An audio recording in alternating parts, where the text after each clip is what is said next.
What's up, everybody? I'm Chris, and this is the Office Field Guide, the show where I review every episode of The Office ever. And today, we are looking at Chair Model. No question about it, I am ready to get hurt again. This episode was written by Forever Puppy BJ Novak, directed by Jeffrey Blitz, a returning guest director to the series. This one originally aired on April 17th, 2008, was viewed by 9.8 million people, and currently has an 8 out of 10 on IMDb.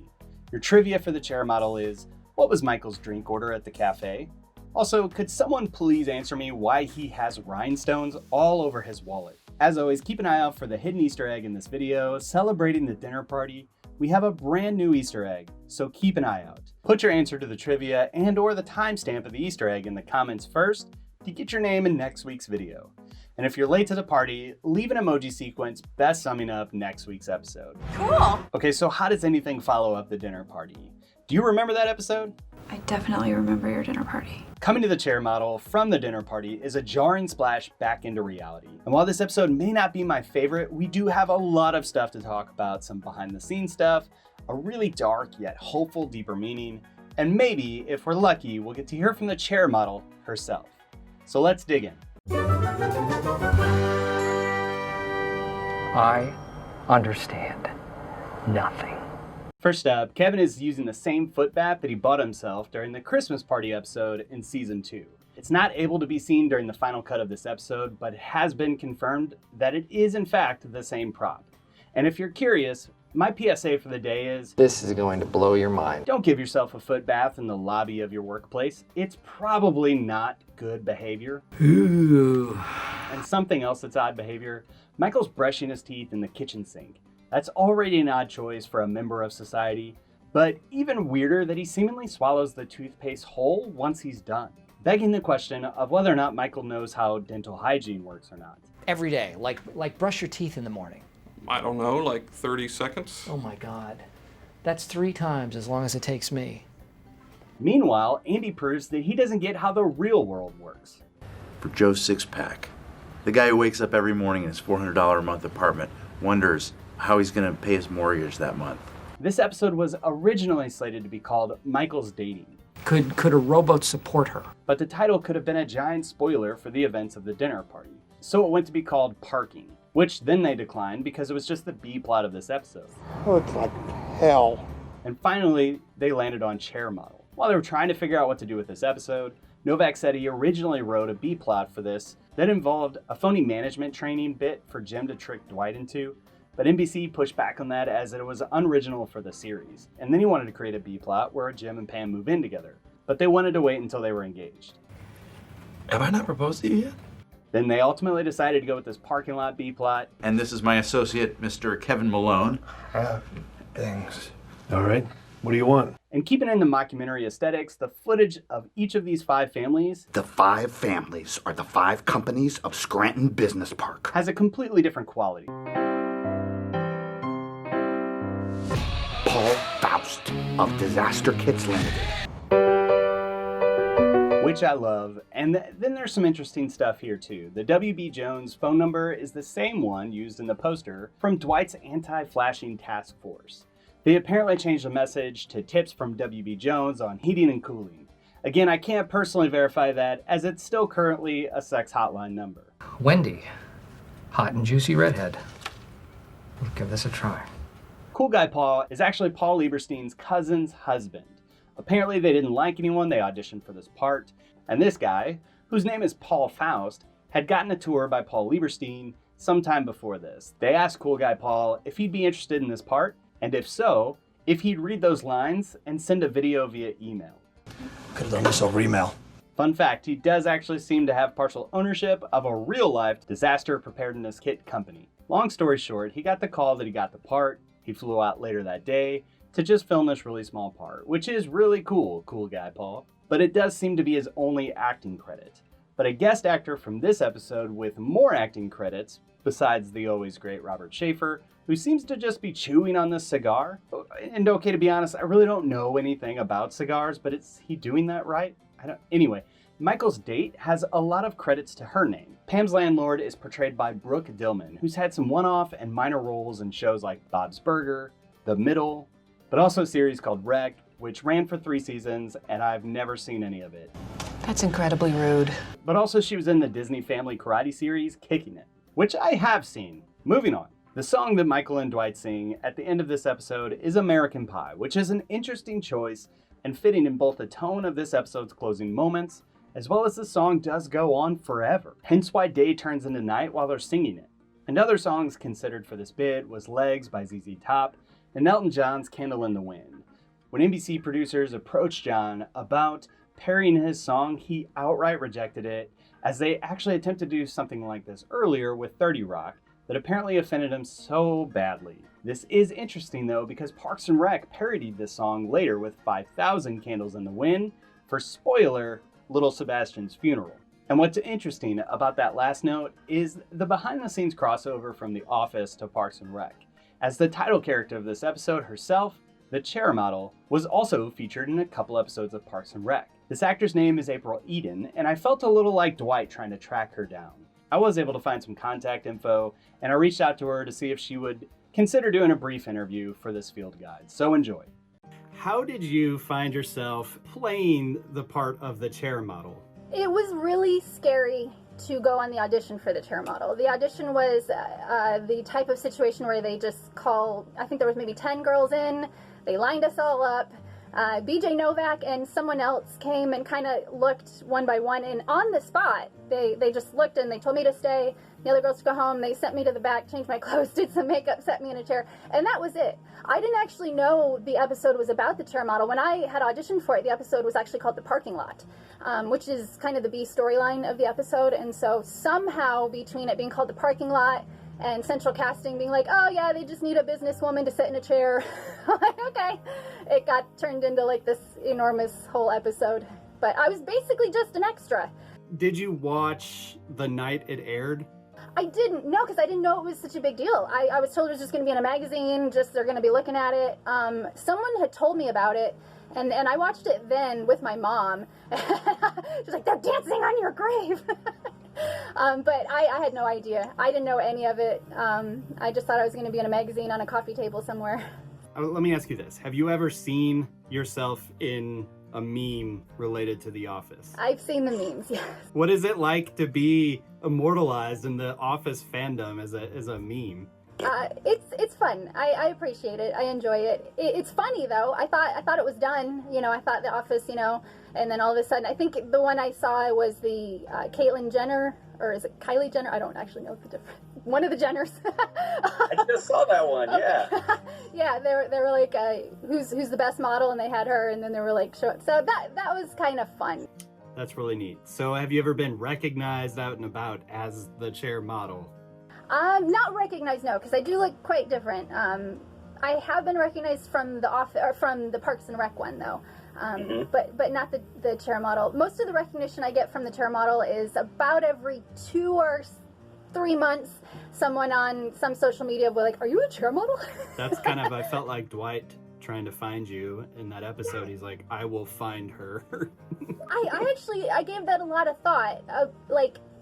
So I know actors who, or whatever, who plays their part don't really have any right to write their script or anything. But if Dwight Schrute was really calling my modeling agency and saying, hey, I work for a paper company and my boss needs to marry this girl, where is she?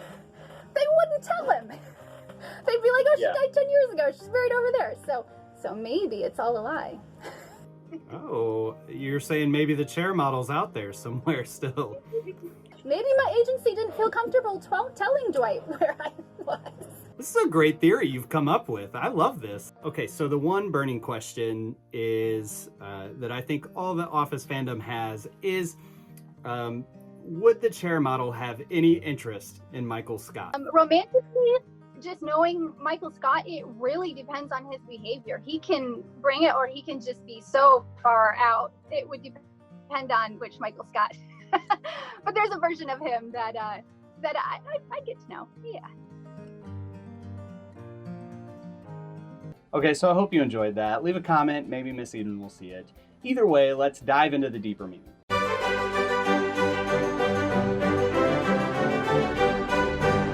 What does a bean mean? Someone please explain it to Cap. When I think about this episode, I don't typically recall the humor, just the darkness that looms over this one.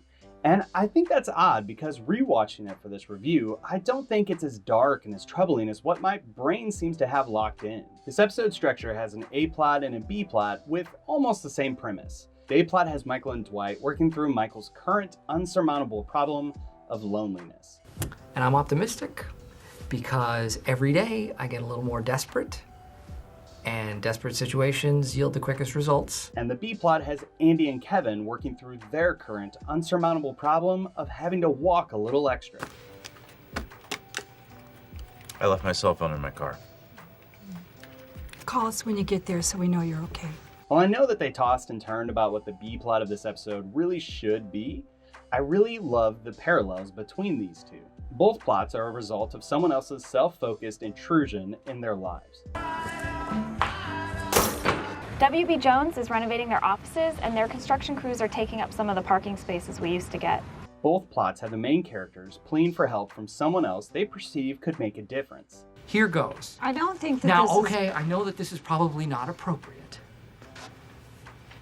but I need help. Okay, so help us out. Wish I could, but I can't. Well, can, but won't. Should, maybe, but shan't. Both plots' main characters are really projecting their issues on something else. There was a woman in your life who affected you very deeply, and she left before you could say goodbye. I think you need to say goodbye. I thought you were engaged. Nope. Stacy broke up with me. Both plots resolve with a little bit of closure for the characters. This'll be the day that I die. It's just nice to win one. This one really does remind me of the grief counseling episode. No, that's enough. You know what? This bird is dead. He died alone. The least you can do is be there for him now. So now once again, seasons later, we're still looking at Michael grieving the loss of what he desires the most. I want to play ball with my kids before I get too old. Losing Jan might seem like a good thing. Crazy smart and really manipulative and I don't know. Michael? And if you know where the story goes, it is a good thing. But in life, we really never know what the next episode is going to bring for us. And losing that one thing you projected all of your hopes and your dreams into, it can feel like it's left you with nothing, and that everything's shattered, even if that thing was Jan. So what do you do when life just keeps hurling crap at you like a deranged monkey in a zoo? Well, you pull yourself up, you get some friends around you that will walk through that fire with you, and you dance on the grave of a chair model you never met. Okay, no wait, that last one, that doesn't seem right, don't do that. But everything else, yeah. Take it one day at a time, focus on what you can achieve. Michael's issue is that he wants that big picture and he wants it right now. And before that happens, I need to get laid. And before that happens, I need to be in love. Kevin actually seemed to be satisfied and taking some semblance of hope and a victory, even if that victory doesn't mean much in the grand scheme of things. On the other hand, a lot of us can be a Dwight for someone else. Dwight didn't really get the source of Michael's grief. What do you do? You wait till next year's chair catalog comes out and you find someone is still alive. But he is right about the need for closure. So be a Dwight to someone in your life, because it can make all the difference. With that, let's dish out some Dundees. And then I gotta get him to the Dundees. All right, the Dundee for pulling on my heartstrings goes to Brian Baumgartner. Did not go well for a while.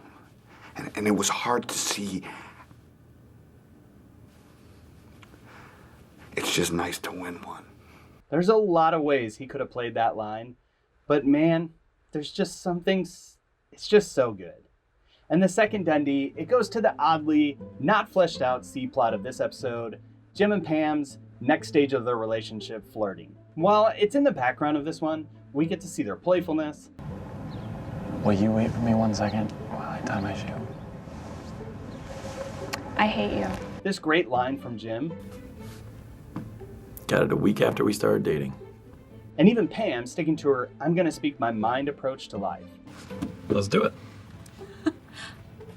No, well, I'm not gonna, I'm not gonna move in with anyone unless I'm engaged. Okay, so let's rate this thing. This is the worst. Cold opening. I think this cold opening is an interesting take on the idea that people can look at things differently in life. Tell them what we saw today, Jim. Oh, today we saw a junkyard dog attacking the bones of a rotisserie chicken. Nature. And also, Brian Baumgartner accidentally spit here during this line. I will quit. As God is my witness, I will quit if this is not fixed. Some of us like the walk more than others. Overall, it's a fine setup for this episode. It's bright, it's energetic, which was much needed after the dinner party. I give this one a 3 out of 5. And honestly, the same goes for this episode too. I was really ready to hammer this episode over the last couple weeks. I've been talking to friends about how much I don't like this episode. I was coming up with new adjectives and puns. Oh, really? What's her name? Burger King? And then I sat down to really give this one an unbiased review, and I gotta say, it's not that bad. Give her a 10 for looks and a 3 for her ability to describe herself. The dark tone of the ending is perhaps the most jarring thing about this episode. And say what you will about them dancing on the grave of some stranger, but that bit has always rubbed me the wrong way. I get that Michael is projecting his feelings and working out something that's completely unrelated to this woman, but maybe they could have just filmed them walking away from the grave singing, or in their car on the way home. I don't know. But what I do know is that I kept searching for why my neurons connected so much negativity with this episode, and at the end, the ending is all I could come up with. As it is, it's a perfectly passable episode of The Office, complete with Creed weirdness. When Pam gets Michael's old chair, I get Pam's old chair. Then I'll have 2 chairs. Only 1 to go. So yeah, 3 out of 5. But that's just what I think about this episode. What are your thoughts? Leave them in the comments, along with the trivia, the Easter egg, and the emoji sequence for next week's episode, which is a night out. Let me go, Michael. All right. We've got some good stuff planned for that one nonetheless. Anyway, come back next week. Thanks for watching, and we'll see you next time.